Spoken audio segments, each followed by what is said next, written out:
ठीक है, तो अभी देखो हम लोग पढ़ने वाले हैं यूनिटी ऑफ कमांड और यूनिटी ऑफ डायरेक्शन के अंदर बेसिकली क्या डिफरेंस है। ये तुम्हारा रिवीजन रहने वाला है, फटाफट से क्विक रहने वाला है, तो ध्यान से याद करना जो पहले पढ़ाया था।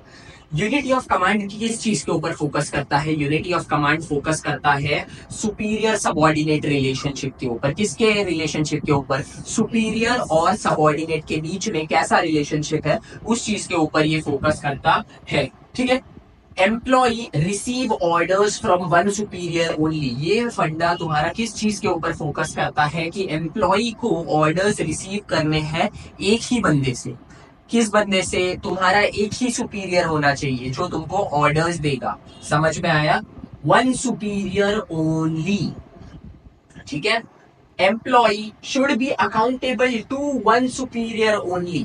अगर तुम ऑर्डर्स एक ही बंदे से ले रहे हो तो तुमको अकाउंटेबल भी एक ही बंदे को होना है। समझ में आ गया? May lead to confusion, that is dual subordination. अगर वो ये फंडा unity of command properly follow नहीं हो रहा है तो उससे क्या होगा? डुअल सबऑर्डिनेशन होगा। डुअल सबऑर्डिनेशन का मतलब क्या होता है? एक ही बंदे को दो साइड से सबऑर्डिनेशन फेस करना पड़ेगा। एक ही बंदे को दो साइड से सबऑर्डिनेशन फेस करना पड़ेगा। समझ में आया? ठीक है, इतना समझे। Employee will not understand whose orders to obey first. Dual subordination में क्या होता है? एम्प्लॉय को समझ में ही नहीं आता कि किसके ऑर्डर्स फॉलो करूं मैं। ये बंदा बोल रहा है कि मैं इसका ऑर्डर फॉलो करूं, या ये बंदा बोल रहा है कि मैं इसका ऑर्डर फॉलो करूं। दोनों के बीच में क्या हो रहा है? कंफ्यूजन हो रहा है। Employee will not understand whose orders to follow. If violated का मतलब है अगर इस फंडे को फॉलो नहीं किया जाएगा तो उस सिचुएशन में क्या होगा।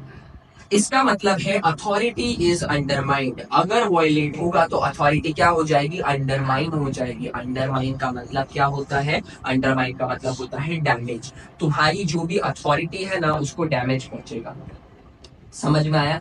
क्योंकि देखो भाई, एक बंदा दो बंदों से ऑर्डर ले रहा है, तुम्हारी इस बंदे के ऊपर अथॉरिटी बनती थी, तुम्हारी इस बंदे के ऊपर अथॉरिटी बनती थी, लेकिन अब ये बंदा डुअल सबऑर्डिनेट हो रहा है तो तुम्हारी अथॉरिटी इस बंदे पे अंडरमाइन हो रही है। अभी इस बंदे के ऊपर ये भी इस बंदे के ऊपर ये भी अथॉरिटी दिखाएगा, इस बंदे के ऊपर ये भी अथॉरिटी दिखाएगा, और इस बंदे के ऊपर ये भी अथॉरिटी दिखाएगा। तो बेसिकली तुम्हारी अथॉरिटी क्या हो रही है?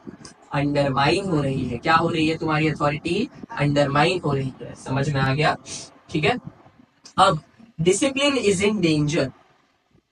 डिसिप्लिन क्या हो जाएगा? डेंजर में हो जाएगा। क्योंकि देखो भाई, ये बंदा इस बंदे से भी और इस बंदे से भी दोनों से ऑर्डर ले रहा है तो यहाँ पे कोई भी डिसिप्लिन है नहीं। डिसिप्लिन कैसे अंडरमाइन होगा? ये सिचुएशन में ना केओस क्रिएट होता है। क्या क्रिएट होता है? केओस क्रिएट होता है। और जिस भी सिचुएशन में केओस क्रिएट होता है उस सिचुएशन में डिसिप्लिन अंडरमाइन हो जाता है, डिसिप्लिन डेंजर में आ जाता है। समझ में आया इतना बार? ठीक है, order disturb, stability threaten. Order जो भी है ना तुम्हारा, ऑर्डर मतलब तुम लोग जो ऑर्डर देते हो वो नहीं, वो तो है ही, ठीक है, लेकिन तुम्हारा बेसिकली ऑर्डर क्या होगा? डिस्टर्ब होगा। क्या होगा? डिस्टर्ब होगा। जो तुम्हारे ऑर्डर्स जो एक बंदे को मिलने चाहिए थे अब उसकी जगह वो उसको दो जगह से ऑर्डर मिलेंगे। तुम्हारे जो भी ऑर्डर्स है वो डिस्टर्ब हो जाएंगे।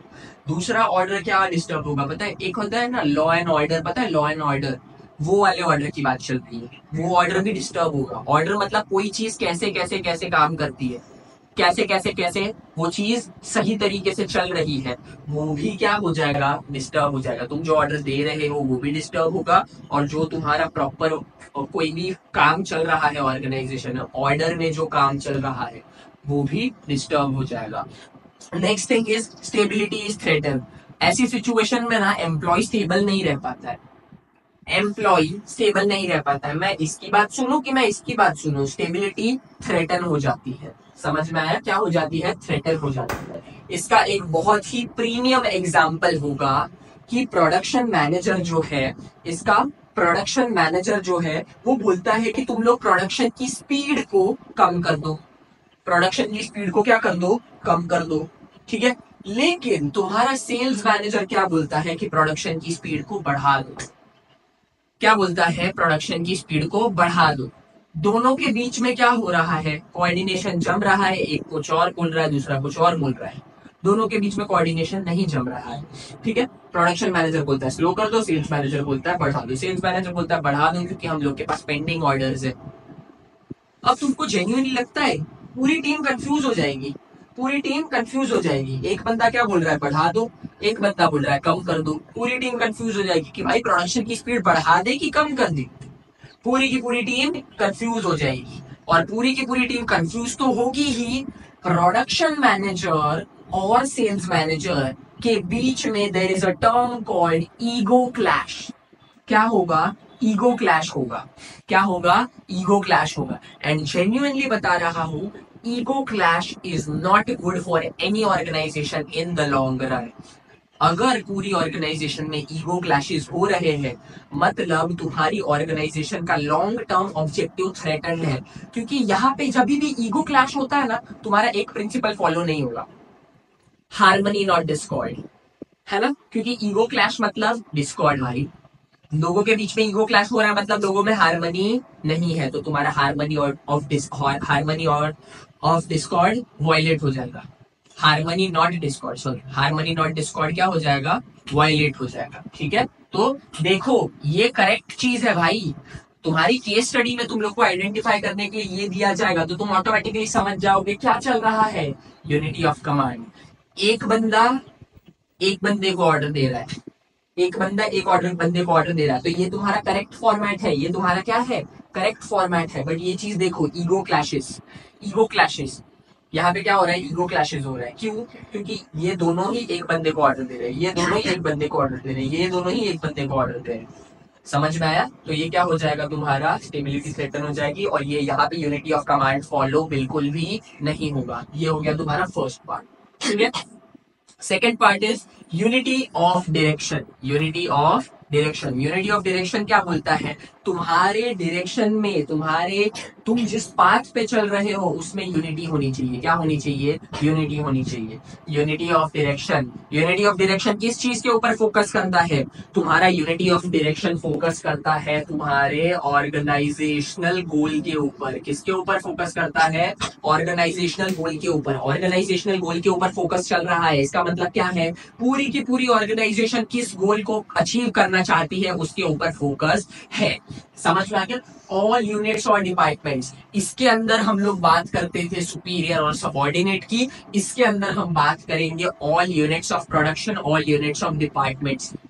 ठीक है, सारे यूनिट्स और डिपार्टमेंट्स एक ही ऑब्जेक्टिव के ऊपर फोकस करने चाहिए। किसके ऊपर फोकस करने चाहिए, एक ही ऑब्जेक्टिव के ऊपर, उसको क्या बोलेंगे, सेम ऑब्जेक्टिव। ये लोग सब लोग मिलके किसके ऊपर काम करेंगे, सेम ऑब्जेक्टिव के ऊपर काम करेंगे, सेम ऑब्जेक्टिव के ऊपर काम करेंगे। समझ में आ गया।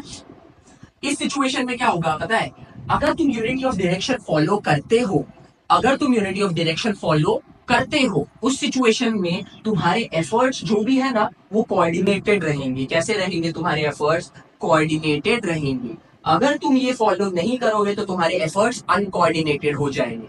अगर तुम ये फॉलो करोगे तो तुम्हारे एफर्ट्स फोकस्ड रहेंगे। अगर तुम ये फॉलो नहीं करोगे तो तुम्हारे एफर्ट्स क्या हो जाएंगे, अनफोकस्ड हो जाएंगे। मतलब तुमको देखो, ये फॉलो करने के एडवांटेजेस भी मिल गए और ये ना फॉलो करने के डिसएडवांटेजेस भी मिल गए, सिर्फ 2 पॉइंट के बेसिस के ऊपर। अगर तुम फॉलो करोगे तो कोऑर्डिनेटेड और फोकस्ड रहेंगे तुम्हारे एफर्ट्स, अगर तुम फॉलो नहीं करोगे तो तुम्हारे एफर्ट्स अनकोऑर्डिनेटेड और अनफोकस्ड रहेंगे। तुमको एडवांटेज भी मिल गया, तुमको डिसएडवांटेज भी मिल गया। ठीक है, अब इसके अंदर क्या हो रहा है पता है, तुम्हारी ग्रुप ऑफ एक्टिविटीज है। क्या है, ग्रुप ऑफ एक्टिविटीज है। अब तुम ये ग्रुप ऑफ एक्टिविटीज की बात करो तो ग्रुप ऑफ एक्टिविटीज के अंदर सारी की सारी एक एक्टिविटीज का है ना एक ग्रुप बना, सारी की सारी एक्टिविटीज का एक ग्रुप बना दो। ये एक्टिविटीज जो भी है उनका ग्रुप बनाओ, और वो एक्टिविटीज का ऑब्जेक्टिव कैसा रहना चाहिए, वो एक्टिविटीज का ऑब्जेक्टिव सेम रहना चाहिए। क्योंकि ग्रुपिंग तो सेम बेसिस के ऊपर ही होती है ना भाई। साइंस के और कॉमर्स के बच्चे साथ में पढ़ते हैं सेम क्लास में, बिल्कुल नहीं। क्यों, क्योंकि तुम्हारा ग्रुप ऑफ एक्टिविटीज दोनों का अलग है, तुम्हारा ऑब्जेक्टिव अलग है, लेकिन तुम सब कॉमर्स के स्टूडेंट्स हो, इसलिए तुम लोग सेम चीजें पढ़ रहे हो। क्यों, क्योंकि तुम्हारा ऑब्जेक्टिव सेम है। ठीक है, तो ग्रुप ऑफ एक्टिविटीज बनाओ, उनका ऑब्जेक्टिव सेम होना चाहिए, और उनका ऑब्जेक्टिव सेम होगा उसमें क्या चीज लागू पड़ेगी, one head one plan. One head one plan, one head one plan का मतलब क्या होता है पता है, अगर तुम्हारा ग्रुप ऑफ एक्टिविटीज का सेम ऑब्जेक्टिव है तो उसका हेड भी एक ही होना चाहिए। हेड मतलब उस ग्रुप ऑफ एक्टिविटीज का जो लीडर है, उस ग्रुप ऑफ एक्टिविटीज का जिसने ठेका ले रखा है, वो बंदा भी एक ही होना चाहिए और उस बंदे का प्लान भी एक ही होना चाहिए। वो बंदा एक ही है लेकिन उसके प्लान चार अलग अलग है। काम बनेगा? बिल्कुल नहीं बनेगा। उस सिचुएशन में भी क्या होगा? कंफ्यूजन। उस सिचुएशन में भी क्या होगा? कंफ्यूजन होगा। तो कहने का मतलब यही है कि उस बंदे का वन हेड वन प्लान होना चाहिए। इसके अंदर जो भी मैंने ब्लू के अंदर कर रखा है, सर्कल, स्क्वायर, बॉक्स, अंडरलाइन लिख रखा है, that is important from your examination point of view. समझ में आ गया? Unity of action and coordination, इसके अंदर क्या होगा? Unity of action and coordination होगा। अगर तुम यूनिटी ऑफ डायरेक्शन फॉलो करोगे तो तुम्हारे सारे लोगों के एफर्ट सेम डायरेक्शन में जाएंगे, है ना? सारे लोगों के एफर्ट्स तुम्हारे सेम डायरेक्शन में जाएंगे। जस्ट इमेजिन एक सिचुएशन है जिसके अंदर सब इसी डायरेक्शन में जा रहे हैं, है ना?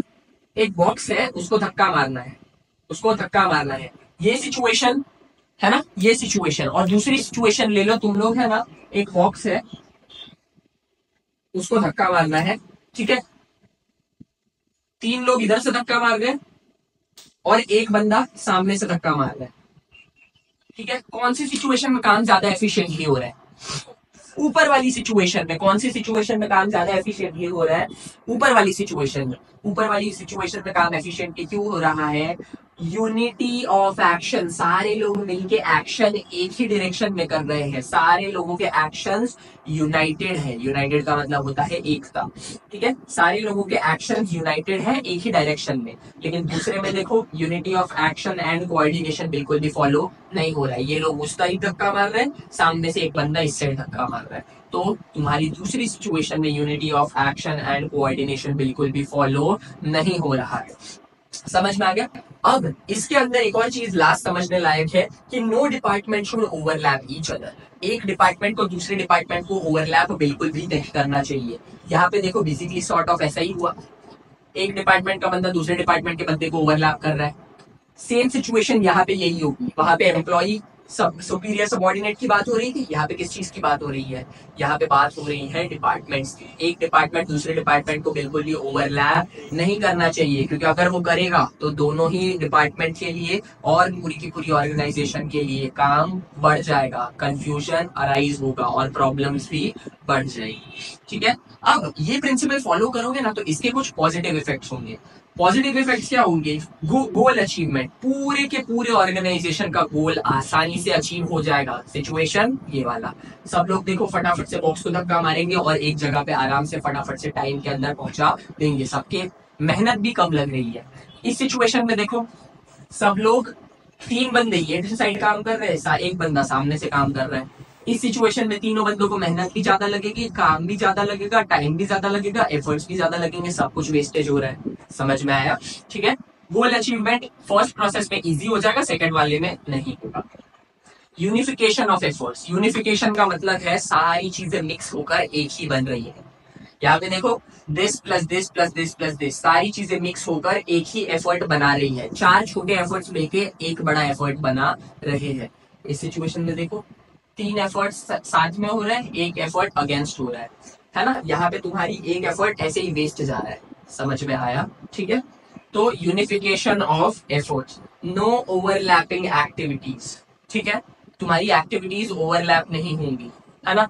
सेम लोगों के डिसीजंस सेम काम के ऊपर नहीं पड़ेंगे। तुम्हारी एक्टिविटीज बिल्कुल भी ओवरलैप नहीं होंगी, क्योंकि एक्टिविटीज जब ओवरलैप होती है तब क्या होते हैं? रिसोर्सेज वेस्ट होते हैं।